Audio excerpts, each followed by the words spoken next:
Gostaria então de apresentar Maurício Falkowski, né? A sua esposa que está aqui também junto, Andréia. Por favor, Andréia, fique de pé. Aplauso para a primeira dama. O Maurício, ele é empresário, contabilista e planejador de finanças pessoais, casado há 21 anos, então, com a Andréia. Tem uma filha, 21 anos, né? 20 anos.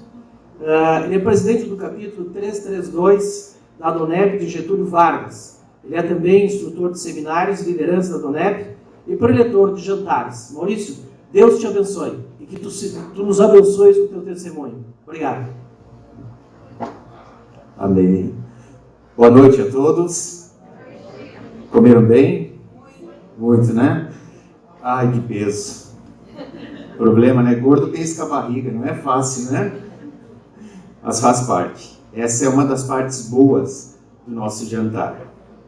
Que bom estar aqui com vocês hoje, esse jantar especial. Me alegrei muito quando o Humberto entrou em contato comigo, me convidando para fazer a preleção aqui no jantar.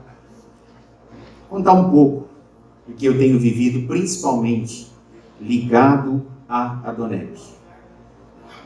Como o Zago, com tanta maestria, leu aí relatos sobre mim, eu sou natural da cidade de Getúlio Vargas, aonde resido até hoje.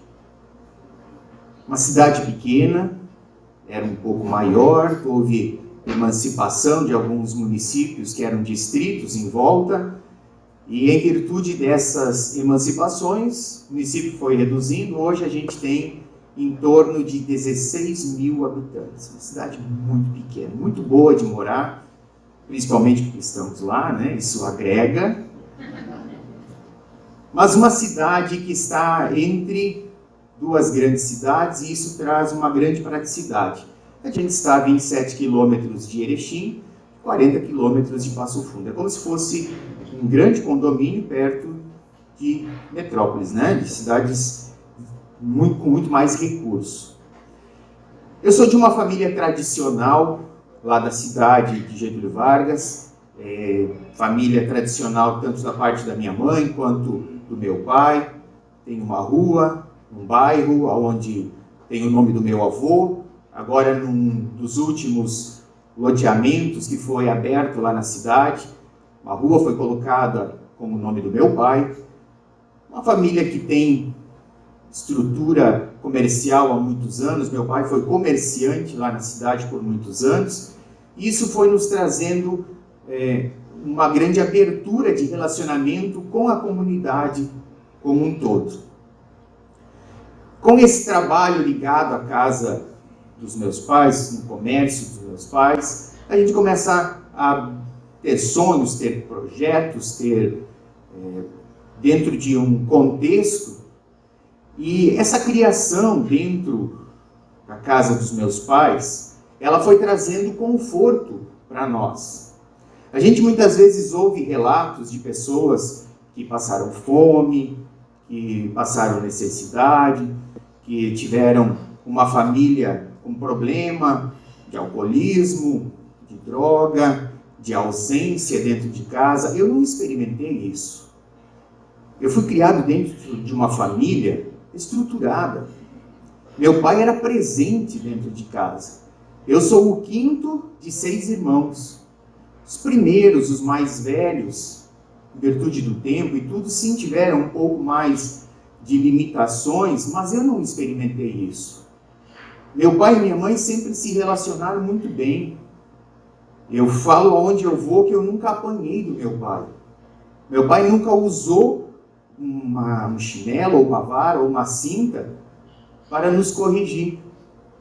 Mas todas as vezes que a gente fazia, e a gente era um adolescente, criança, que fazia as coisas erradas, o meu pai nos chamava para conversar. E muitas vezes a gente esperava que ele nos surrasse do que sentasse à mesa para conversar. Ele tinha tanta sabedoria em suas palavras que muitas vezes ela machucava muito mais aquela correção de conversa do que se a gente apanhasse, quem sabe, com cinta ou chinelo, de qualquer forma. E tudo isso foi criando dentro de cada um de nós uma expectativa de vida, de forma de viver e de padrão. Nesse padrão de família que a gente teve, além da estrutura familiar, pai, mãe, irmãos, dentro de casa, além do hábito de nós sentarmos à mesa, os 8 juntos para comer, e respeitarmos que o pai se servisse primeiro, todos os dias, estudando, trabalhando, um chegava a um horário, outro horário, e se ajustava para que todos sentassem juntos à mesa para fazer as refeições. Mas eu tinha um sonho, eu tinha vontade de ser piloto de avião. E aí, no final do primeiro grau, iniciando os projetos para o segundo, fazendo os testes vocacionais, me inscrevi num curso preparatório para fazer o segundo grau na base aérea e passei na primeira etapa, a segunda etapa, e surgiu a oportunidade de ir fazer o segundo grau dentro da base aérea. E aí eu lembro que nas conversas em família com os irmãos e aquela distância que a gente não sabia o que era, viver longe. E eu lembro que uma das minhas irmãs disse, olha, é uma decisão para o resto da vida. Não tem como você voltar mais próximo, estar perto de casa. Daqui você vai, realiza o teu sonho, mas provavelmente você volte visitar o pai e a mãe 1, 2 vezes, 3 vezes, 10 vezes, e quem sabe para se despedir deles. E em virtude disso eu acabei mudando. Não fui, abri mão e optei pelo curso de contabilidade. Gosto de números, meu pai sempre incentivou muito, né? Quando nós trabalhávamos junto com ele lá nesse estabelecimento, ele não deixava que a gente fizesse as contas nas máquinas, né? Ele nos cobrava, faz de cabeça, e ele estava perto ali, sempre corrigindo, né? A gente dava o valor, ele dizia, não, confere porque não está fechando. Ele estava atendendo, mas estava acompanhando. Isso nos fez nos apaixonar por números. E acabei indo para a área da contabilidade. Nunca deixei de gostar da aviação. E agora, depois de alguns anos, estou fazendo parte de uma associação de aeronautas. E hoje, para minha alegria, até compartilhei com a minha esposa quando estávamos no hotel, efetivamos a compra de uma aeronave no sistema de condomínio, entre vários sonhadores como eu, né? E dentro de poucos dias estarei realizando meu sonho, então, de voar, não como profissional, mas realizando um desejo pessoal. E essa estrutura de família foi nos levando a buscar muitas coisas dentro da sociedade. Hoje eu atuo em 11 associações diferentes dentro da comunidade. DONEP, Associação Desportiva, dos Aeronautas, Ministério de Prisões da DONEP, Conselho da Comunidade, Rotary, Escoteiros Bororós, tudo isso ligado por essa influência, por esse contato, por esse relacionamento que a gente criou de dentro da casa dos meus pais. Essa experiência de vivência dentro de uma casa estruturada envolvia também a parte espiritual. Nós tínhamos o hábito, e nós nunca fomos forçados a nada disso, mas nós tínhamos o hábito de frequentar semanalmente alguma celebração religiosa. Eu ia junto com os meus pais, 14, 15, 16 anos, sem que eles dissessem assim, olha, você tem que ir, está chegando a Páscoa, está chegando o Natal, tem que ir por causa... Nada. Todos os domingos eles se preparavam para ir, eu me preparava para ir junto. E ainda tinha mais um outro dia da semana que acontecia alguma celebração diferente, eu ia, outro dia do mês, eu ia. E tudo aquilo para mim era prazeroso. Era algo que a gente vivia no nosso dia a dia. Só que eu sempre tive muita curiosidade sobre novidades. E uma das minhas grandes curiosidades era ler a Bíblia Sagrada. Na casa dos meus pais tinha uma grande, eu imagino que na casa de muitos aqui deveria ter também, uma borda dourada, algumas páginas com umas gravuras, algumas bonitas, algumas davam um certo medo, né? Era meio estranho para estar dentro daquele livro. E eu lembro que este livro ficava no quarto dos meus pais, em cima do cofre. aberto lá em cima do cofre. Eu imagino que seria para proteger alguma coisa que tinha lá dentro, né? Eram duas coisas que a gente não tinha acesso: a Bíblia e ao conteúdo de dentro do cofre. E eu lembro que eu dizia para minha mãe que eu queria ler, que eu queria conhecer, que eu queria saber o que estava escrito ali. E a minha mãe falava para mim, quem sabe o que você já ouviu também, ela dizia assim: meu filho, não dá para ler. Você conhece aquele senhor que mora 3 casas para cima, ali dava o nome da pessoa? Aquele senhor lá que é meio maluco, ele leu a Bíblia. Ele lê a Bíblia que ele ficou assim, a gente tinha medo. Só que mesmo assim, eu lembro que eu pegava a Bíblia, tinha o cofre, um vão e uma cômoda no quarto dos meus pais. Eu me sentava entre a cômoda e o cofre para ler, escondido dos meus pais. Principalmente da minha mãe, que não concordava. Fui criado desse jeito, dentro de casa, com amor, com carinho, com tudo. E logo que eu comecei a cursar o curso de técnico em contabilidade, eu comecei a trabalhar no escritório que na época era do meu irmão. Nós somos em 6, o meu irmão é o segundo, ele era proprietário de um escritório de contabilidade e eu comecei a trabalhar para ele como auxiliar. Tinha 14 para 15 anos de idade. Pouco tempo depois, a minha irmã comprou do meu irmão o escritório, continuei trabalhando para minha irmã como empregado. E neste escritório de contabilidade, a gente, como todos os outros, né? Mas a gente fazia muitas declarações de imposto de renda. Na minha cidade, havia uma cervejaria muito conhecida. Hoje, na conversa com alguém aqui, alguém até citou a cervejaria na nossa conversa, que era a indústria de bebidas maltes da Serra, que fabricava a cerveja Serra Malte. Acho que muitos devem ter conhecido. A cerveja existe até hoje, né? Saiu na conversa hoje, né? Alguns chegaram a salivar, né? Eu escutei daqui, eu estalo, né? Era uma cerveja muito gostosa. Ela foi desenvolvida lá na cidade por uma família tradicional e um prefeito super visionário que viveu fora da época dele, transformou essa cervejaria em pouco tempo numa SA e revolucionou, né, a indústria lá da cidade. Ela chegou a empregar 1.700 pessoas direto dentro da cervejaria. Era uma cerveja muito conhecida e vendia muito. A gente lembra das filas de caminhões lá para carregar a cerveja. Neste escritório de contabilidade, havia um dos diretores da Serra Malte, que era cliente, e ele ia lá semanalmente. E este cliente, ele era sócio da Donep.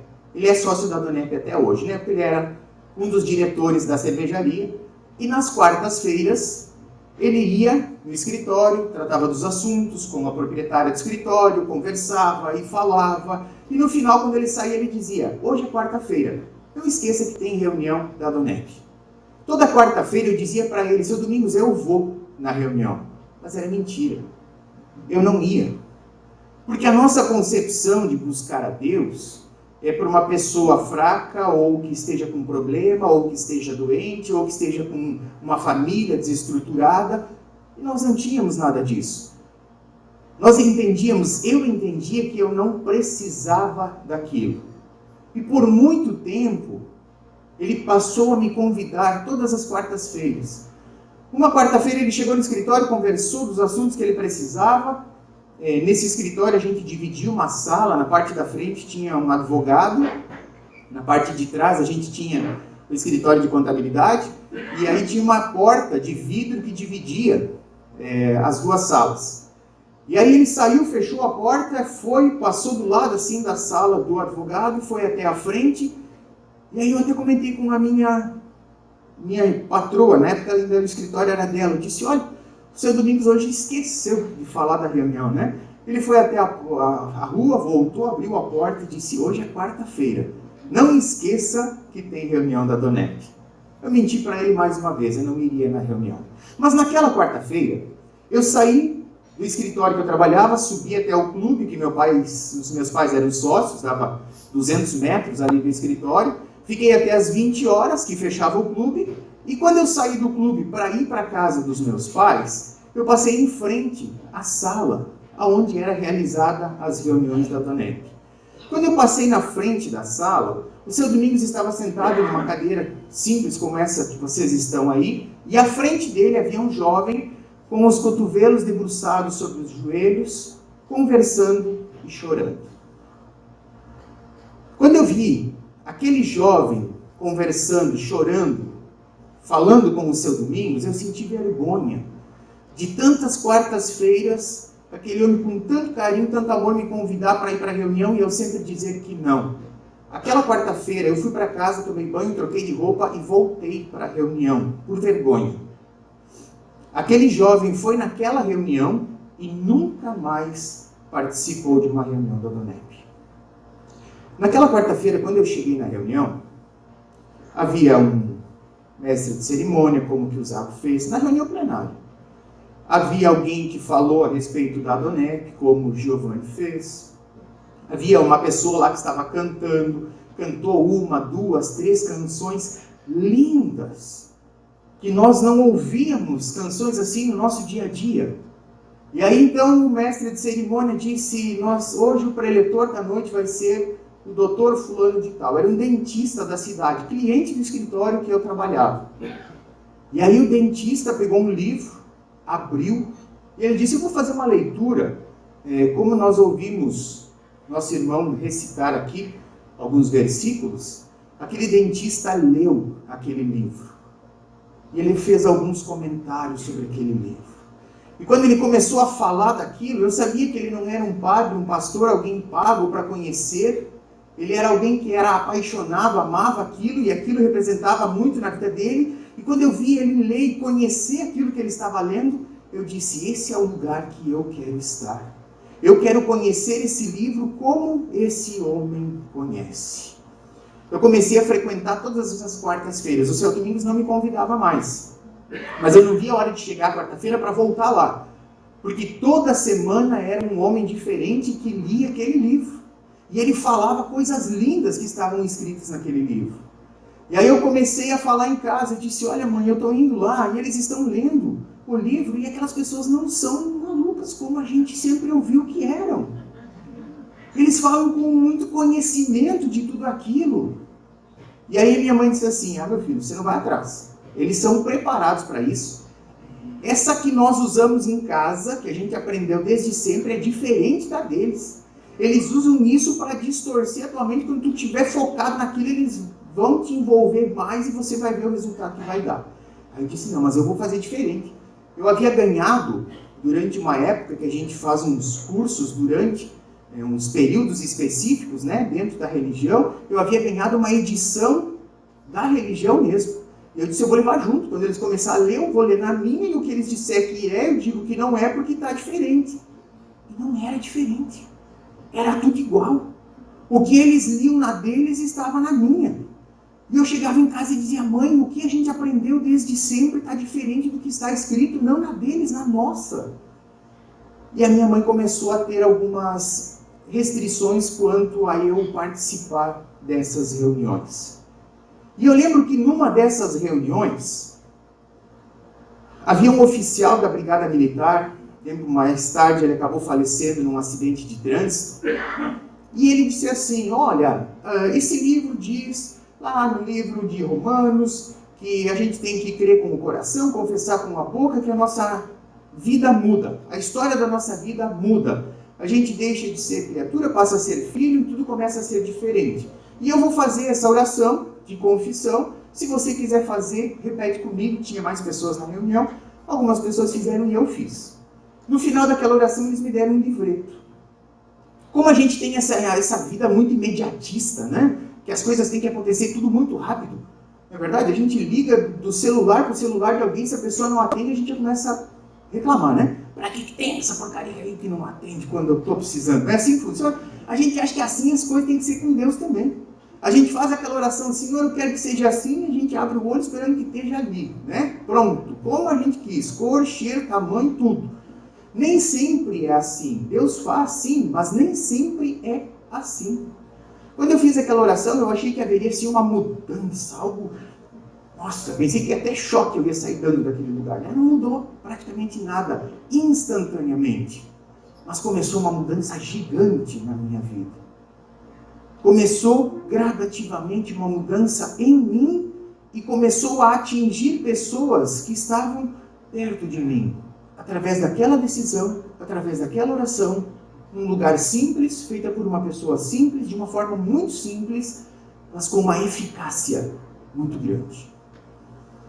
Eu lembro que nessas reuniões, eu comecei a ouvir algumas expressões que para mim não existiam. Eu lembro que numa dessas reuniões, um empresário, ele tinha alguns supermercados lá na cidade. Eu lembro que ele disse assim, eu tinha o meu carro e eu queria trocar de carro, e eu ia para a cidade de Passo Fundo, queria fazer essa troca, e aí eu falei com Deus. Quando esse cara disse eu falei com Deus, eu dei um pouco de razão para aquilo que minha mãe dizia, né? Eu disse, esse aí é um que leu a Bíblia, ele já está ficando maluco, porque nós não sabíamos o que era falar com Deus. A gente ia, sentava, ouvia, às vezes estava olhando, às vezes olhava para o relógio, às vezes estava pensando no futebol, às vezes não estava presente ali, vivendo aquela experiência religiosa. Mas ali nas reuniões da Dona Eca era diferente.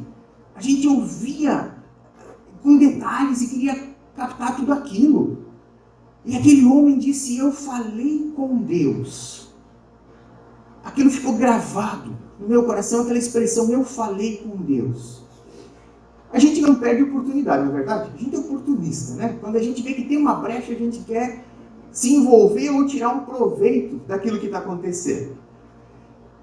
Quando eu completei 18 anos de idade, na verdade um dia antes de completar 18 anos de idade, eu fui no CFC. Quem for anterior a 79 já fez habilitação, ainda fez no sistema antigo, né? Chegava lá dirigindo o carro, parava na frente da delegacia, o examinador dizia assim, quem foi que chegou dirigindo? Fui eu. Assinava a carteira, alguns pegavam até 20 anos de carteira, lembram disso? Em julho de 97 mudou o sistema de emissão de carteiras. Em agosto de 97 eu completei 18 anos de idade. Um dia antes de completar os 18 eu já fui lá, paguei todas as taxas, agendei o exame para as 8 horas de manhã do dia que eu completava 18. Porque na casa do meu pai, nós não podíamos fazer nada que fosse errado, ou contra a lei, ou algo que não fosse permitido. Eu lembro que nos domingos de tarde eu pegava o carro do meu pai para sair lavar, lavava na parte de baixo, na garagem, embaixo da casa, né? E o pai ia dormir no domingo de tarde, e aí eu saía, daí tinha que dar uma volta para enxugar os pneus, né? Daí tinha que dar mais uma volta na quadra para cair um pouco de água, e quando o pai acordava, ele ia lá e olhava no velocímetro e dizia assim, meu Deus, onde é que foi lavar o carro? Tu fez 800 metros, fez 1 quilômetro com o carro só para lavar o carro. Mas ele não deixava a gente sair, ir para a aula, dar volta. Hoje em dia a gente vê a garotada aí com 10, 12 anos, né? Um pouco acelera, um pouco olha por cima, porque não dá para acelerar e olhar junto, né? São tão pequenos, tão novos, que não conseguem. Meu pai não deixava. Eu lembro uma vez que meu irmão disse assim para ele, pô pai, a gente está indo para a aula, tá frio, chove muito. A gente chega em casa com os pés tudo molhados, para disse, não, peraí que nós vamos resolver. Ele foi na loja e comprou uma bota para o meu irmão. Ele disse assim, tá aqui, não vai mais ter problema. Bota, a bota e vai para a aula, porque não vai molhar os pés. Eu fui e fiz habilitação, ainda levou 3 meses, tinha que fazer aula teórica, aula prática, era o início. Chegava malote aberto aqui, cancelava as provas. Em novembro eu peguei a minha carteira de habilitação. Fui comprar meu primeiro carro, comprei um Chevette 79. Quem teve Chevette aí sabe o problema, né? Chevette foi feito para incomodar, não é verdade? O projetista deve ter feito de propósito, para dar tudo errado, né?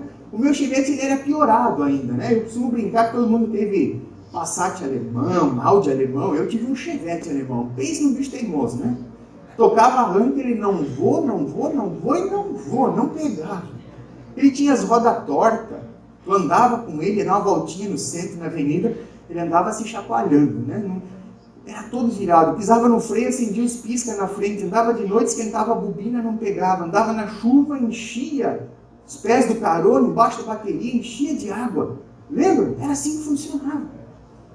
Quando aquele homem disse, eu falei com Deus, porque eu queria trocar o meu carro de trabalhar, e eu fui para Passo Fundo e troquei o meu carro, e ainda troquei o meu carro de passeio por um outro melhor. Eu disse, agora eu vou me livrar do meu Chevette. Na frente do escritório que eu trabalhava, havia o diretor do RH, da cervejaria Serra Malte, que nesse meio tempo a cervejaria tinha fechado, tinha sido transferida a unidade para Feliz. Se não me engano, foi Feliz. E fechou completamente lá. Eles cortaram as máquinas para que não houvesse retomada ou que alguém invadisse, tentasse. Eles cortaram as máquinas todas em pedaços de 30 centímetros para que fosse completamente eliminado. Esse diretor do RH, ele tinha um Fusca, o meu Chevette era 79, esse senhor tinha um Fusca 69. Lembra dos Fusca 69? Aquelas rodas sem furo, escalotinha redonda, banda branca no pneu, volantão branco, aquele farolzinho, olho de sapo. Fazia mais de 30 anos que ele tinha aquele Fusca.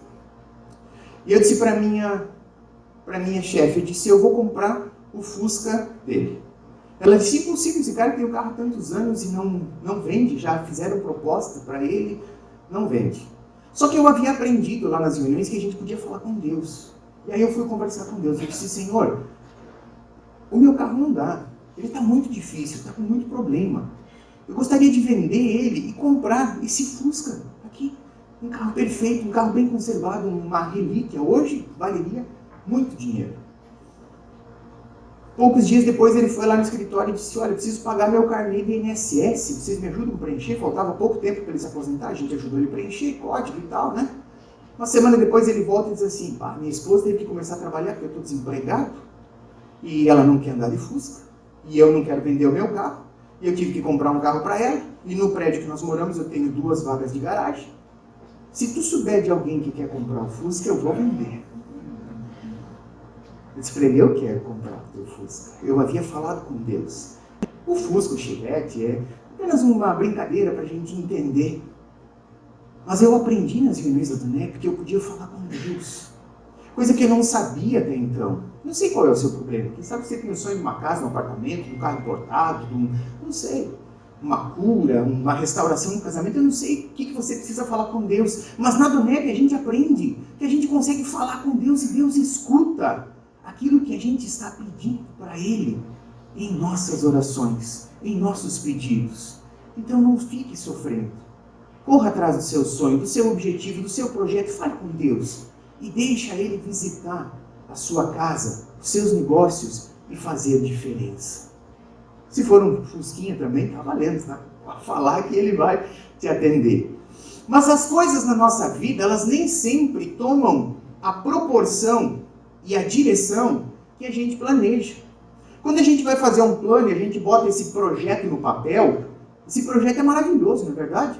Você faz um projeto muitas vezes ali que você vai comprar por 5, vender por 10, e lá no projeto você bota que vai ter um lucro de 7. Né? Uma matemática que não fecha, mas no projeto fecha. E às vezes a gente se ilude com esse projeto, que é diferente de uma realidade, e acha que esse projeto vai dar certo. Nós fizemos um projeto assim. Falávamos agora há pouco com o Dr. Edson a respeito de um preletor, que até ele passou por aqui. Ele criou um medicamento para tratamento de problema respiratório. Um medicamento com uma eficácia fantástica. Fez os testes, desenvolveu, foi para a universidade, patenteou o produto, só que ele fabricava um produto fitoterápico que era dispensado de registro da Anvisa. Ele esteve fazendo eventos pelo Rio Grande do Sul, Santa Catarina, Paraná e Curitiba. E aí ele, numa reunião dessas, ele disse assim, olha, eu fiz papel de mestre de cerimônia, como o Zago fez hoje aqui. E aí ele disse assim, eu procuro alguém para ser um distribuidor do meu medicamento no Rio Grande do Sul. E eu gostei de você, eu queria fazer uma parceria contigo. Eu disse para ele, vamos ver, vamos fazer alguns... Só que chega algumas circunstâncias da vida, alguns momentos da nossa vida, que a gente acha que não precisa mais de Deus. A gente vai se apegando tanto àquilo que Deus está nos dando, que a gente acha que a gente já é mais eficaz no agir do que o próprio Deus que nos deu. E a gente vai deixando Deus de lado e vai se apegando às coisas que Deus deu, e aí os problemas começam a acontecer, não é verdade? Isso aconteceu conosco. Iniciamos uma distribuidora, projetos, cidades, habitantes de cada cidade, pontos de distribuição, quem fazia a venda, ajustamos logística, trabalhava já no escritório. Nessa época eu já era sócio do escritório, tinha 30% do escritório de contabilidade, montamos, estruturamos e faltava grana. No escritório eu tenho muitos bons clientes, um conceito muito bom de criação do pai, da mãe, pessoas honradas, pontuais nos pagamentos, nós também sempre criados nesse meio, sem problema financeiro. Chegava para o cliente e dizia, olha, seu fulano, eu estou montando um projeto assim, o projeto eu vou comprar, vou vender, vou ganhar muita grana, mas eu não tenho dinheiro para investir, vou pegar no banco, o banco vai me emprestar, mas eu preciso de um fiador. O senhor assina para mim? Claro que sim. Imagina, você é uma pessoa de confiança, te conheço, conheço teu pai, conheço todo mundo. E aí eu fui conseguindo, com um outro. Alguns clientes emprestavam até o nome deles, porque às vezes a capacidade de captar recurso não era suficiente no meu nome, no meu CNPJ, no meu CPF, pegava em nome de terceiro e o negócio estava indo bem. Até o momento em que o Elzo me liga e diz assim, olha, a gente está com um problema. Em virtude da eficácia do tratamento, do medicamento, do que está acontecendo, a gente teve uma denúncia de um deputado federal na Anvisa e a Anvisa suspendeu a marca do nosso produto por 2 anos. Ele disse, mas não te preocupe, nós vamos criar outra marca, em questão de poucos dias a gente está no mercado de novo. Eu disse para ele, Elzo, sem condição. O meu nome não aparece em nenhum lugar, o nome da distribuidora não aparece em nenhum lugar. Todos os lugares onde eu estou divulgando, rádio, televisão, os banners, as demonstrações, tudo envolve a marca do produto. Se você mudar, é como se não existisse nada do que eu fiz até hoje, eu tenho que começar do zero, tudo de novo, divulgar de novo. Eu disse, eu estou com muito dinheiro emprestado, muito dinheiro, e eu não consigo reinvestir todo esse recurso. Ele disse, bom, você que vê, a gente está com uma sentença aí, e a gente tem tanto de prazo para tirar esse produto do mercado, sob pena diária de 1 salário mínimo por estabelecimento onde for encontrado o medicamento. Aí foi o caos, aí começa a pegar medicamento de volta. Isso foi em 2008. Eu lembro que em 2008 eu colocava propaganda na televisão local, na RBS lá em Erechim. Eu colocava 15 segundos de propaganda no intervalo do Jornal do Almoço. Eu pagava R$470 por 15 segundos em 2008. Eu contava as palavras que eu podia usar em 15 segundos. Às vezes a gente trocava 2 palavras por uma que desse um sentido mais amplo para poder aproveitar melhor aquele espaço. E em questão de poucos dias, arrecada, pega, recolhe e aí começa a acumular dívidas. Sem experiência nenhuma, eu não sabia o que era lidar com dívidas. Eu não sabia como administrar dívidas. Na verdade, a gente não aprendeu nem a administrar dinheiro, na verdade. Os nossos pais diziam assim, meu filho vai trabalhar. Gasta menos do que tu ganha, seja fiel com os teus pagamentos e vai trabalhar. Não é isso que os nossos pais dizem? Eles também não tiveram estrutura de planejamento financeiro. E aí começou, vence. Aí a gente fazia, às vezes, créditos rápidos, porque tinha capacidade, né? Fazia um valor lá para pagar em 60 dias, e tinha venda, tinha fluxo, tinha movimentação, conseguia dar conta. E aí parou tudo, recolhe medicamento. Agora, há pouco tempo que eu consegui me desfazer, botar fora aquelas coisas, porque aquilo machucava tanto. A quantidade de medicamentos que a gente tinha guardado em casa. Minha esposa dizia, não tem mais onde botar as nossas coisas dentro de casa, está tudo cheio de caixa de medicamento que a gente recolheu. Recolheu, venceu, não prestava mais nada. E eu não conseguia me desfazer daquilo pelo tamanho do impacto que aquilo deu na nossa vida. Eu lembro que em 2008, quando eu comecei a fazer os levantamentos dos valores que estavam para pagar, o que eu ganhava de honorários no escritório da minha parte da sociedade não era suficiente para pagar os juros das dívidas que nós havíamos contraído. E aí foi nome por SPC Serasa, CNPJ, nome da minha esposa, e aí começou a envolver clientes. Nome de cliente, fiador, avalista, no cliente como devedor, porque eu havia contraído no nome dele, e aí bate o desespero, tu não sabe o que fazer. Leva processo para o advogado monta a defesa, ele pedia honorários antecipados para defender, a gente não tinha de onde tirar, não conseguia, fazia negócios com ele, prometia, dava cheque, assinava promissórias, e aí um dia eu disse para ele assim, eu disse, doutor, os cálculos que eles estão nos cobrando, a gente havia contratado um capital com uma taxa de juros, com uma taxa de inadimplência, mas se a gente pegar o valor contratado no prazo, mais as taxas de inadimplência, mais a multa pelo atraso, atualizar para hoje, dá muito menos do que esses valores que estão sendo cobrados. A gente não tem como contestar esses valores que estão sendo cobrados? Ele disse, claro que tem. Depende de você pegar um perito de cálculos, fazer o cálculo exato, apresentar no processo e deixar a parte contrária analisar. Só que o Fórum de Getúlio Vargas é muito pequeno e não tem quem faça. Eles mandam para a contadoria diz que não se sente capaz de fazer esse cálculo e devolve sem cálculo e se executa pelo valor de cobrança. Ele disse, muitas vezes o colega nem faz o cálculo, ele dá mais ou menos, joga no sistema, faz alguma coisa ali, apura um valor mais ou menos com os honorários dele junto e cobra essa dívida. Eu disse para ele, mas eu sou advogado, eu sou contador, eu posso fazer o cálculo. Ele disse, sim, mas você é parte interessada, você não pode assinar. Eu disse, converse com o colega, explique o que é. E aí o advogado ia lá, fazia a carga dos processos e eu comecei a ler, me aprofundar, entender os cálculos, entender juro pro rato, entender como fazia, a multa, como é que calculava, como é que fazia. E comecei a fazer os cálculos e levava para ele, o colega assinava, levava, ele contestava, os valores começaram a mudar, começaram a reduzir. Mas mesmo assim a gente não tinha condição financeira de pagar. Aí a gente foi, humildemente, disse para Deus, Senhor, é que nós fizemos sozinhos, fizemos tudo errado. Se nós continuar fazendo, vai piorar cada vez mais. Nos dá condição de consertar aquilo que foi errado. Lembra? Aprender a conversar com Deus. Nos dá condição de consertar essas coisas que foram feitas erradas. Que a gente pague de uma forma justa dentro da nossa condição de pagamento. Comecei a fazer os cálculos e levava e fazia a proposta, e aí algumas propostas eles queriam que fosse com um grande valor de entrada e o restante em 6 vezes, e não tinha condição. Foi se fazendo propostas. Depois de um tempo já de cálculos e até alguns pagamentos dos valores a longo prazo das renegociações, começou a vir outras notificações pelo correio. Um dia eu até disse para minha esposa, eu disse, mas meu Deus, eu achei que tinha terminado esses processos. Continua vindo notificação do fórum dos processos, na verdade não era mais notificação.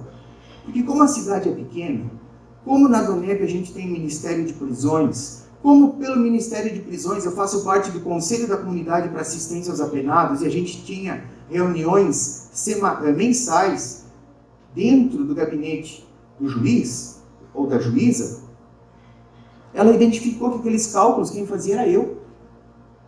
E ela começou a me notificar, não mais me cobrando, mas me nomeando como perito de cálculos de outros processos que as pessoas também contestavam e não tinha quem fizesse os cálculos. Às vezes aquilo que parece ser um problema, para nós não é um problema, é uma porta que se abre, uma oportunidade que se abre. Aí eu disse, não, peraí, agora eu estou envolvendo o nome de terceiros, eu não posso mais fazer de qualquer forma. Aí eu fui estudar sobre planejamento financeiro. 2008, 2009, 2010, comecei a ler muito sobre planejamento financeiro. Gustavo Cerbasi, não sei se alguém conhece, Casais Inteligentes Enriquecem Juntos, Pais Inteligentes Enriquecem Seus Filhos, Os Segredos Dinheiros, Os Segredos de Quem Tem. E eu descobri, em 2014, quando eu fiz um treinamento de palestrante com o Roberto Chiniachik, em São Paulo, eu descobri que o Gustavo Cerbasi tinha uma escola de planejamento financeiro em São Paulo.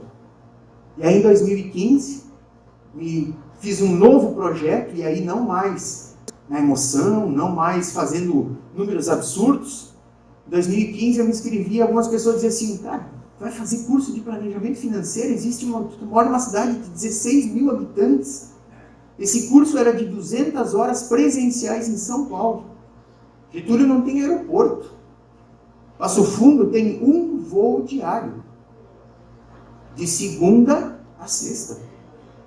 Eu ia na sexta para São Paulo, chegava em São Paulo, saía de Getúlio às 10 da manhã para ir a Passo Fundo, para ir a São Paulo, ia para Campinas, de Campinas descia para São Paulo, até o shopping Eldorado, acho que era o nome do shopping pegava o táxi e chegava na frente da escola na hora de começar a aula. Ficava à noite, de sexta-feira na aula, sábado, manhã, tarde e noite, domingo, manhã e tarde, até às 15, o táxi estava na frente da escola me esperando, me levava para Guarulhos, de Guarulhos eu ia a Porto Alegre, vinha para Porto Alegre, porque não tinha voo a Passo Fundo, pegava o leito daqui, chegava meia-noite, 1h, durante o ano de 2015. Só que quando as pessoas me diziam, você vai fazer um curso de planejador para trabalhar numa cidade de 16 mil habitantes, eu liguei para a escola, onde eu fiz a matrícula, e eu disse, quantos matriculados tem do Rio Grande do Sul para fazer o curso? Só você. Então, o que eu pensei? Eu não estou me restringindo a apenas uma cidade de 16 mil. E, na verdade, hoje, eu imagino que 30% dos meus clientes de planejamento financeiro é da minha cidade. Não sei se dá 30%, mas eu atendo Roraima, Minas Gerais, Rio de Janeiro, São Paulo, Santa Catarina, Paraná, via Meeting, via Zoom, via WhatsApp. Hoje, para fazer uma reunião, você chamar mais 2, 3 pessoas. Os lugares onde eu passo, fui agora a Cerro Largo, fiz um jantar, no final as pessoas vieram conversar, fui para Panambi, no final as pessoas vêm, porque se identifica muito com essa falta de planejamento financeiro. A gente não tem isso, a gente não sabe viver a estrutura financeira. De 2008 para cá nós não ganhamos herança, não ganhamos prêmio de loteria, não ganhamos nada de mão beijada de ninguém, mas nós estamos com todas as nossas contas pagas. Meu CPF limpo, CPF da minha esposa limpo, isso tem mais de 5 anos já. CPF da minha esposa limpo, todos os impostos pagos, municipal, estadual, federal, tudo. Nós não deixamos de pagar nada. Baixamos o CNPJ sem restrição nenhuma, limpinho de dívidas bancárias. Alguns desses financiamentos a gente renegociou e renegociou. E agora, dia 25 de setembro, nós pagamos a parcela 48 de 48 da última renegociação que a gente tinha. Porque a gente aprendeu a falar com Deus. A gente aprendeu a dizer, Senhor, eu errei. Mas não precisa me castigar porque eu errei. Eu lembrava do meu pai, que ele não nos castigava porque ele fazia errado, mas ele vinha conversar e dizia, Deus, trata com nós que nem tu tratava, que nem o meu pai tratava conosco. E Deus começou a tratar a nossa vida assim. Muitas vezes, nós saímos para ir fazer as reuniões da DUNEP com o coração doído, de não ter dinheiro. Eu lembro que uma vez nós fomos fazer uma reunião da DUNEP na cidade de Passo Fundo, e no final da reunião, o presidente do capítulo disse assim, vamos jantar fora? Meu Deus, eu amarelei. A minha esposa começou a tremer, ela disse, como é que nós vamos jantar fora? A gente tinha dinheiro contado do combustível para ir até Passo Fundo e voltar, contando o pedágio, deixava só os 4,60 do pedágio para voltar e pagar, até com as moedas contadas, se perdesse uma dentro do carro, estava lascado, né? Aquele cara disse, vamos lá, um restaurante com esse aqui, assim, um rodízio de massa, uma coisa fantástica, e a gente comendo, que lá parecia que era um monte de espinho, sabe, não descia, que ia chegar na hora do caixa, como é que a gente ia resolver? Quando nós chegamos no caixa, tu tem o teu cartão junto? Ela disse, eu tenho, não tem muito limite, não sei quanto que é o valor aqui da janta, né? Quando chegamos no caixa, ele disse assim, vocês têm investido muito na obra, nós queremos abençoar a vida de vocês, nós vamos pagar a janta de vocês. Às vezes pode ser tão pouquinho uma janta, né? Mas o pouco é relativo perto daquilo que proporciona na nossa vida. Foi um gesto que nós nunca mais esquecemos. Porque muitas quartas-feiras eu continuei ainda na reunião da DUNEP, e uma dessas, eu cheguei em casa, a nossa filha estava dormindo com a lanterna do lado do travesseiro, porque a luz estava cortada. E as pessoas diziam assim, mas liga, paga a conta, liga lá, a RGE vem 1 hora, 2 horas e liga de volta a tua luz. Mas não tinha dinheiro para pagar, não tinha de onde tirar. Mas Deus consertou. Deus deu oportunidade. Esse livro que eu aprendi a ler, ele diz, tudo quanto tiveres a mão para fazer, faze conforme as tuas forças, que ao Senhor tu terá que prestar contas. Nós nunca dissemos não para nenhum serviço que chegou no escritório. Faz contrato? Faço. Faz averbação de casa? Faço. Faço. Tudo que vinha, a gente fazia. E Deus foi abençoando. Deus foi multiplicando. Hoje, graças a Deus, a gente sai, viaja, faz os jantares da DUNEP e a gente pode custear a nossa despesa para fazer os jantares. Faz 1, faz 2, faz 3, não importa. O Senhor tem nos dado condição. As pessoas ligam e nos convidam assim, aí a sua despesa? Eu disse, a despesa é com o pai. O pai envolveu nós no negócio, o problema é dele. Agora é ele que dê condição, né, de pagar a conta. Ele tem que fazer com que a gente tenha condição de pagar a conta. Mas nesse curso da vida, nem todas as experiências que a gente tem, elas são boas, são doces. Algumas experiências, elas são amargas, são doloridas, elas deixam marcas. E o fato da gente estar perto de Deus ou não muda a nossa dificuldade ou saber que a gente será isento de problemas ou dificuldades. Muda a forma como a gente encara e sai desses problemas. Somente isso. Eu comecei a participar das reuniões da DONEB em janeiro de 98. Durante o ano de 98, participando das reuniões, contrariado pelo meu pai, pela minha mãe, seu Domingos, que é esse ex-diretor da cervejaria, que me convidava para ir para as reuniões, foi fazer uma visita para o meu pai. Ele disse: "Seu Ambrosio, vamos participar das reuniões junto conosco? A gente tem visto o Maurício participar, ele vai com tanta alegria. Ele vai lá, ele presta atenção, acompanha ele, vai lá." Seu Domingos, o meu pai olhou para o seu Domingos e disse assim: "Mingo, nós somos amigos, né? Há muito tempo." O seu Domingos disse: "Sim, somos amigos." Ele disse: "Então vamos manter a nossa amizade? Você já levou ele, nós não conseguimos segurar, a gente tentou fazer de tudo, a gente tentou mostrar que não seria algo bom para ele, mas ele ignorou, e ele está indo e diz que está gostando, e a gente desistiu de contrariar. Mas não me convida mais para a gente não romper a nossa amizade." E o seu Domingos me respeitou. O seu Domingos é uma pessoa fantástica, meu amigo até hoje. Só que, pouquíssimo tempo depois, janeiro de 99, a minha irmã ia casar, meus 2 irmãos mais velhos já eram casados, a terceira havia ido morar em Santa Catarina, e a quarta irmã, que é a primeira mais velha que eu, estaria casando no início de 99. E aí a minha mãe disse assim: "Antes que você saia de casa, eu gostaria que você levasse o teu pai consultar. Ele está tendo algumas coisas anormais durante a noite, eu sinto que às vezes ele está gelado, às vezes ele está suado, às vezes ele não dorme, às vezes eu escuto que ele tem alguns sons diferentes, anormais, que ele não tinha, e eu gostaria que você levasse ele consultar." Meu pai sempre teve muita azia. E aí levaram o meu pai para consultar. O meu pai tinha, lá na cidade, um açougue. Hoje está voltando um pouco na moda, né? As casas de carne, as confrarias de carne aí. O meu pai tinha um açougue, sistema bem tradicional, antigo. E ele tinha muitos clientes, a elite da cidade era cliente dele. Nós íamos trabalhar com ele no açougue lá no sábado de manhã. Então nós ia às 6 horas da manhã, nós entrávamos dentro da câmara fria, desmanchar, todos nós, os 5 mais velhos, trabalhamos com o nosso pai lá no açougue. A gente entrava na câmara fria, desmanchar quarto, paleta, tirar o alcatre, e aí ele já começava e já cortava. "Olha, vou tirar essa costela aqui porque o fulano vem. Ah, vou tirar isso aqui porque o fulano vem." Ele já tinha a clientela certa de cada corte, né?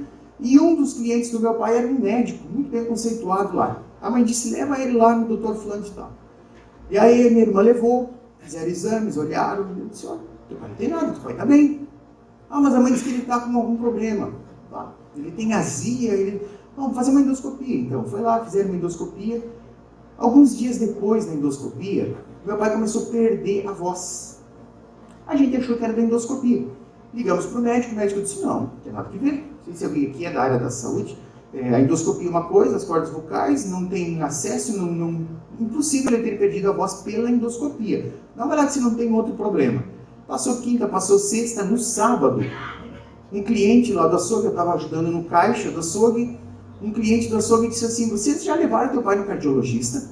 O meu pai teve um problema no coração, o coração inchou, apertou a corda vocal perto do coração e ele perdeu a voz. A gente só descobriu porque levou ele em virtude da voz, e aí fazendo exames ele estava com o coração inchado." Marcamos a consulta na semana seguinte para fazer um exame para ver se o coração estava normal. O médico examinou e disse: "Olha, o coração está normal, mas ele tem um caroço entre o pulmão e o coração, o mediastino, do tamanho de uma laranja.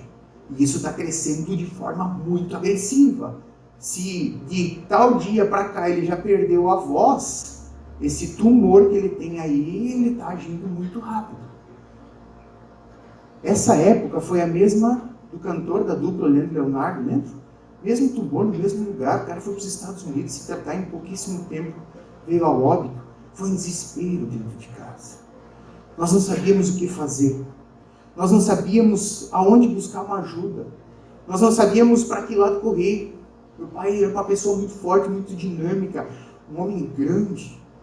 Até o dia que a gente teve fazendo, eu tive na sessão onde foi feita a homenagem para ele da rua, os vereadores relembrando dele, do vigor. Ele gostava muito de torneio de laço, ia para torneio de laço, tinha o cavalo dele, tinha uma pessoa muito pronta para tudo, uma pessoa muito que ajudava muito. No dia que ele faleceu, as entidades mandando as crianças fazer homenagem no velório dele, que a gente nem sabia que ele ajudava de forma anônima. E o meu pai começa a fazer um tratamento de químio e rádio. Fez alguns pontos focados, direcionados em cima daquele tumor, só que na cidade que a gente mora não tem esse tratamento, então a gente tinha que levar ele a Erechim, fazer rádio 2 vezes por semana e químio 3 vezes por semana. Nem sempre elas combinavam o dia para fazer a químio e a rádio. A quimioterapia, quem conhece ou quem já vivenciou isso em casa, sabe que ela tem um efeito colateral não imediato, mas muito duradouro. Meu pai perdeu o cabelo, meu pai emagreceu 40 quilos, meu pai ficou muito debilitado. Ele chegava em casa 2, 3 dias depois, ele começava a passar mal, muito mal. Ele não conseguia sentir. Nós passamos a tomar banho com sabão neutro, porque ele não podia sentir o cheiro do sabonete, não usava perfume, não usava nada. A minha mãe não podia cozinhar dentro de casa. Um dia ela estava fazendo uma sopa para ele. Ele perguntou para ela se ela estava cozinhando pena dentro de casa, porque aquele cheiro era muito agressivo, por causa do tratamento que ele estava fazendo. As radioterapias, ele voltava do tratamento da rádio, ele respirava, sentia cheiro de gás dentro do carro, por causa daquele efeito da radioterapia. E durante o ano de 99, com esse tratamento todo, meu pai começou a ter problema respiratório, ele estava usando um cilindro de oxigênio, ele não tinha mais força para caminhar, ele estava sentado numa cadeira de rodas, mas nas quartas-feiras eu ia para as reuniões. E lá nas reuniões a gente colocava o nome dele em oração. E aí eu chegava em casa e dizia: pai, quarta-feira a gente teve reunião, a gente orou pelo Senhor. Ele enchia os olhos de lágrimas e ele não falava nada. Passou-se uns dias e ele começou a me dizer assim: vocês fazem as reuniões todas as quartas no mesmo lugar? Eu disse: nem sempre, pai, às vezes a gente faz na casa de alguém que convida, né?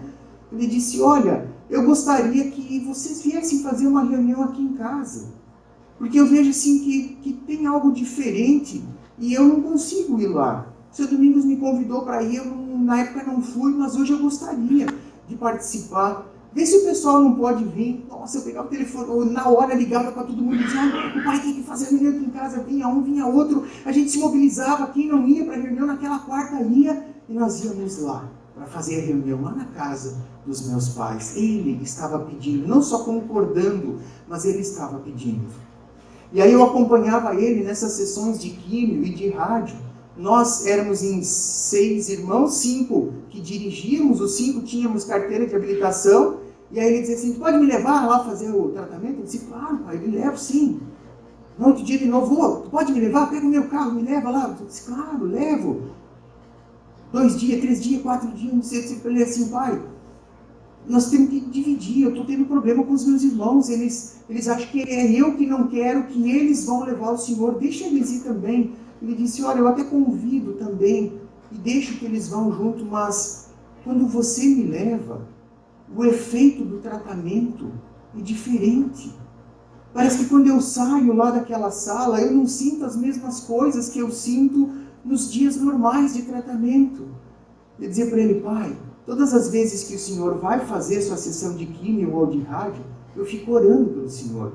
E eu peço para Deus, eu converso com Deus, para que o efeito do tratamento, o efeito colateral do tratamento não aconteça na sua vida, mas somente o tratamento tenha eficácia na sua vida. Ele me dizia: por isso que eu quero que você me leve a fazer as sessões. Só que o meu pai foi lutando contra o câncer, e ele foi cada vez ficando mais fraco, mais debilitado, mais sem condição. No dia 15 de dezembro de 99, meu pai estava com uma imunidade muito baixa, ele não tinha mais coagulação de sangue, em virtude da rádio ser no meio do peito dele, ele não tinha mais a produção dos glóbulos vermelhos, a dificuldade dele era muito grande e ele teve que ser internado e foi para a UTI. O médico avisou a família que era para estar preparado, que ele não sairia da UTI. A chance dele sobreviver era bem pequena. Liguei para o pessoal da Dunep e disse: estejam orando, para que Deus esteja agindo nesse problema, que a gente não tenha esse impacto sem conhecer algo mais próximo do Senhor. Naquela madrugada do dia 15 para o 16 de dezembro de 99, eu fui para Erechim. Meu pai estava na UTI em Erechim. Eu fui para Erechim e eu estava sentado na sala de espera, para o lado de fora da UTI. Um sofazinho ruim de sentar. Durante a madrugada, eu cheguei, sentei lá, e aí eu comecei a me lembrar das coisas que aconteciam na Dunep. Além das pessoas dizer que falavam com Deus nas reuniões da Dunep, uma vez um desses preletores disse: eu ouvi Deus falar. E quando eu estava sentado ali fora, ali na sala de espera, eu abri esse livro que eu tinha aprendido a ler e entender, e foi a primeira vez que Deus falou comigo. E eu disse: Deus, tudo que esses homens me ensinaram na Dunep até hoje, eu tenho visto acontecer na minha vida ou em pessoas perto de mim. E esses homens disseram que eu posso conversar com o Senhor e posso ouvir o Senhor. Eu nunca ouvi a sua voz, Deus, mas hoje eu quero ouvir a sua voz. E eu abri esse livro de uma forma aleatória e eu li um versículo da palavra de Deus. Livro de Efésios, capítulo 3, versículo 20. Diz assim: aquele que pela virtude que opera em nós, ele é capaz de fazer infinitamente mais do que tudo o quanto nós pedimos ou imaginamos. Eu disse: Deus, se é tu que está falando comigo de forma tão clara, eu quero que o Senhor visite o meu pai agora, lá dentro da UTI, onde ele está, e que o Senhor faça um milagre na vida dele. A medicina diz que não dá, mas o Senhor diz que dá para fazer infinitamente mais do que tudo. Isso é uma redundância. Tudo é tudo, infinito é infinito, infinitamente mais do que tudo não existe. Isso é Deus. Quando a gente limita o nosso conceito, aquilo que a gente sabe, aquilo que a gente pode, a gente aceita aquilo que Deus está determinando que aconteça, a gente entra no sobrenatural e Deus pode fazer infinitamente mais do que tudo. Não só em mim, mas em você também. Naquela noite começou um movimento, entrou outros médicos, outros enfermeiros para dentro da UTI. A enfermeira veio lá onde eu estava sentado e ela me perguntou assim: você está esperando alguém aqui? Eu disse: sim, meu pai está aqui na UTI. Ela disse: olha, por que você não vai para casa? As visitas é de manhã às 7 horas, vai para casa, descansa um pouco, amanhã de manhã às 7 horas você volta e pode visitar o teu pai. Eu disse para ela: não, eu não vou para casa. E todas as vezes que eu vinha trazer meu pai fazer o tratamento, eu disse para ele que sempre que ele estivesse no hospital, eu estaria acompanhando ele. E mesmo que eu não possa entrar lá visitar ele, ele sabe que eu estou aqui. Durante aquela noite, aquele movimento, aqueles médicos entraram, saíram, tiraram algumas roupas de cama com muito sangue, e aquela mesma enfermeira volta durante a madrugada e me diz assim: você quer visitar o teu pai? Eu disse: eu quero. Ela disse: mas não te assusta, teu pai passou muito mal essa noite, ele está com uma sonda na bexiga, e ele tentou tirar a sonda da bexiga, e ele praticamente destruiu o canal da urina. A cama dele está toda suja de sangue, a gente tentou fazer de tudo para estancar aquela hemorragia, e do nada, essa hemorragia parou. Mas a cama dele ainda está toda suja e ele está amarrado na cama, pela forma como ele está se comportando. Entra lá ver ele. Eu entrei na UTI, era mais ou menos uma sala como isso aqui. A cama do meu pai era a última no canto lá. Colocaram toda aquela roupa, aqueles... Eu entrei, parei pertinho dele assim nos pés da cama, ele estava com os bracinhos amarrados. Ele se inclinou na cama, ele olhou para mim e disse: já é de manhã? Eu disse: não, pai, é de madrugada ainda. Ele disse: como é que você conseguiu entrar aqui no quarto? Eu disse: pai, a enfermeira me chamou para ver o senhor, porque o Senhor passou muito mal durante essa noite, e eles achavam que não conseguiriam salvar o Senhor. Ele disse: você estava aqui fora? Eu disse: sim, eu estava aqui orando pelo Senhor. Ele disse: eu imaginei que você estava aqui fora, porque alguma coisa diferente aconteceu comigo essa noite. Foi naquela hora que Deus falou comigo, aquele que pela virtude que opera em nós é capaz de fazer infinitamente mais do que tudo, o quanto nós pedimos ou imaginamos. Isso foi na madrugada de 15 para 16 de dezembro de 99. Aquele ano, meu pai deu alta, passou Natal e Ano Novo em casa, e o ano de 2000 foi o melhor ano da nossa vida. O meu pai consertou todas as suas coisas erradas com a minha mãe, com as minhas tias. As minhas tias achavam que o meu pai, como o meu avô ia receber aposentadoria e passava lá no açougue do meu pai, eles achavam que o meu pai estava mexendo no dinheiro do meu avô e não era verdade. Nesse ano, eles se perdoaram, as minhas tias visitaram ele, passaram a visitar ele, passaram a fazer parte do dia a dia dele durante o ano de 2000. Durante esse ano de 2000, eu ia fazer o trabalho lá no presídio, e meu pai dizia assim, o que você vai lá? Essa gente está lá, merece ficar lá, eles fizeram errado, eles têm que pagar pelo erro. Durante esse ano de 2000, ele todo fraquinho, às vezes com a ajuda de uma muleta, alguma coisa, todo ia lá comigo, lá no presídio, para ver o tipo do trabalho que era feito. Durante o ano de 2000, Deus consertou todas as coisas dentro da casa do meu pai e da minha mãe. No dia de 17 de dezembro de 2000, o meu pai faleceu de uma parada cardiorrespiratória. Mas ele deixou um ensinamento, um legado, através daqueles poucos momentos que ele pôde andar junto conosco, ouvindo e aprendendo da palavra. A minha mãe vive até hoje. Agora, dia 20, quinta-feira, ela faz 75 anos de idade. Hoje de manhã, quando nós saímos de casa, avisa a mãe que nós estamos saindo. Ela me trata como se eu fosse ainda o bebê dela, né? Bonito que nem um bebê, mas grande que tá louco, né? Mãe, a gente está saindo. Tá bom, meu filho, eu estou orando por você. Essa hora, ela está acordada lá em casa ainda, orando por esse jantar que a gente está fazendo. Ela aprendeu a ler a palavra de Deus. Ela aprendeu a amar. Porque lá na reunião, lá no início da minha caminhada, alguém disse, você pode fazer uma oração, entregando seu coração e a sua vida muda completamente e de todas as pessoas que estão perto de você. Amém? E essa mesma oração, eu gostaria de fazer com você essa noite. Essa mesma oportunidade que eu tive lá naquela reunião plenária, eu queria te proporcionar. Eu queria te convidar a ficar de pé, aí no seu lugar. Eu queria que você fechasse os seus olhos. Eu queria que você colocasse o seu coração na presença de Deus. Conta a história que um homem muito rico, ele era colecionador de obras de arte, obras caras, obras raras, e ele havia criado seu filho sozinho, sem alguém perto dele para lhe ajudar. E ele ensinou o seu filho a gostar de todas essas obras e ser apaixonado por essas obras de arte. Só que no momento de guerra, o seu filho foi convocado a ir para o campo de batalha. Esse pai, apesar de toda a sua riqueza e sua influência, não conseguiu impedir que o seu filho fosse convocado para a guerra e ir para o campo de batalha. Esse jovem havia aprendido a ser muito prestativo, tanto quanto seu pai, e lá no campo de batalha, para salvar a vida de um amigo, ele se lança à frente do seu amigo, e ele é alvejado por tiros e vem a falecer.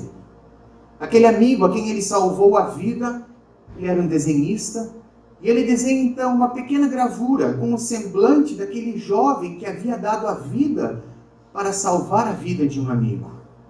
E então ele leva para o pai como uma forma de agradecimento e reconhecimento pelo que o filho havia feito, sabendo que o pai gostava de pinturas e gravuras. E aquele pai, com a dor da perda, dá o nome daquele quadro de O Filho. Mas aquele pai nunca se recupera da perda que ele tem e do sofrimento, e pouco tempo depois ele vem a falecer, sem deixar herdeiros para toda a sua riqueza. Então ele deixa um testamento dizendo que havia duas condições para toda aquela sua riqueza e todas as suas obras. E a primeira condição é que suas obras seriam leiloadas, e o primeiro quadro a ser vendido no leilão seria o quadro O Filho. Aquelas pessoas que estavam no leilão não queriam saber de um quadro simples, de uma pintura, de um ex-soldado, mas queriam aquelas obras caras e raras, e então não dão nenhum lance por aquele quadro insignificante. Mas lá no final daquele auditório, um homem muito simples, muito pobre, com apenas algumas moedas no bolso, ele diz: eu quero comprar o filho. Porque eu trabalhei na casa desse senhor como jardineiro e eu sei o quanto esse filho representava para ele. Eu sei o quanto esse pai amava esse filho, o quanto ele sofreu com a perda deste filho. Então o leiloeiro vende para ele, por apenas algumas moedas, aquele quadro, o filho. Então o leiloeiro diz que a segunda condição para aquele leilão e toda aquela riqueza e todas aquelas obras de arte é que quem comprasse o filho herdaria toda a riqueza daquele homem rico. Eu andei esses 350 quilômetros para vir da minha cidade até aqui hoje, para contar a minha história e dizer que aquele dia, naquela oração, eu entreguei o meu coração e com a minha simplicidade eu comprei o filho para a minha vida. E eu herdei toda a bênção e toda a riqueza de Deus, que é o homem rico. E eu quero fazer essa oração. Se você quer comprar o filho, se você quer ter o filho na sua vida e herdar toda a riqueza de Deus, repete ela comigo e diz assim: Senhor Jesus, eu reconheço os meus erros, as minhas falhas, as minhas transgressões, tudo aquilo que eu fiz de errado, de forma consciente ou inconsciente, eu me arrependo agora. E eu te peço que o Senhor não me castigue, mas me dê a oportunidade de consertar e reescrever na tua presença o meu futuro e de todas as pessoas que eu amo e convivem perto de mim. Eu te aceito como meu único e suficiente Salvador. Escreve o meu nome no livro da vida, me abençoa e me guarda em nome de Jesus. Amém. Amém? Foi só isso que eu fiz aquela noite. Essa oração simples, que mudou a minha vida, começou a mudar a sua agora. Essa oração de entrega no reino espiritual tem uma mudança muito grande, que quem sabe hoje você ainda não vai ver, mas a partir de hoje, um sorriso diferente vai estar no seu rosto, uma ideia diferente vai estar na sua mente, uma força diferente vai estar no seu braço, e de hoje em diante, por onde você andar, onde você pisar, onde você tocar as tuas mãos, vai ser diferente. Porque você é uma pessoa melhor. Porque você é uma pessoa que entregou seu coração ao Senhor e disse: Pai, o que eu fiz é limitado e de certa forma muita coisa errada. Mas hoje eu quero me tornar perfeito aos teus olhos. Amém? Naquela noite que eu fiz aquela oração, aquelas pessoas me deram um presente. Um livreto, igual esse aqui. O capítulo da Donep preparou um para dar para vocês de presente, igualzinho aquele que eu ganhei. Isso é sacanagem, né? Você sabe que eu sou polaco, foram arrumar uns aqui com uns detalhes amarelos, né? Viu só como a gente é especial? E eu queria entregar um desses livros de presente para vocês também. Eu queria que você, que fez essa oração pela primeira vez, nunca havia feito, ou que quem sabe já tinha feito e hoje ela falou contigo de uma forma especial, tocou teu coração, mexeu com você. Eu gostaria de te convidar a sair aí do seu lugar e vir aqui à frente, que eu queria te entregar um livreto desse aqui de presente. Tá bom? Pode sair daí. Você que fez essa oração pela primeira vez, ou que tomou essa decisão de mudança hoje, pode sair daí e vem aqui à frente.